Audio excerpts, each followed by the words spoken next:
Praise the Lord. ஆதியாகமம் 39ஆம் அதிகாரம் 9ஆம் வசனத்துல தேவனுக்கு விரோதமாய் பாவம் செய்வது எப்படின்னு சொல்லி யோசேப்பு கேட்டிருப்பாரு. இன்னைக்கு நம்மளும் நிறைய யூத் மீட்டிங்கு யூத் கேம்ப்லாம் போயிட்டு வந்துட்டு நான் இனிமேல் ஆண்டவருக்கு விரோதமாக எந்த பாவமும் செய்ய மாட்டோம்னு சொல்லி அந்த நேரத்தில் இம்பாக்ட் ஆகிடும். ஆனால் உலகத்துக்குள்ளே வந்ததுக்கப்புறம் அப்படியே பின்மாற்றம் ஆயிடும். எப்படி தெரியுமா?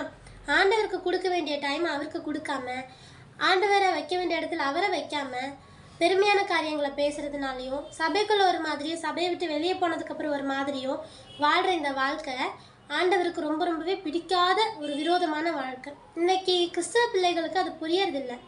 ஆண்டவருடைய வருகை ரொம்ப சமீபமாயிட்டு இருக்கு. நம்ம நினைக்கிறத விட அவர் சீக்கிரமாக வரப்போறாரு. ஏன்னா இன்னைக்கு அமெரிக்காவில் எவ்வளோ காரியங்களை நான் கேட்டுட்டு இருக்கேன்.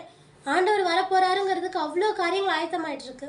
ஸோ கொஞ்சம் ஆண்டவர்கிட்ட அன்னன்னைக்கு நாளில் பண்ணின காரியங்களை ஒப்பு கொடுத்து ஜெபிங்க.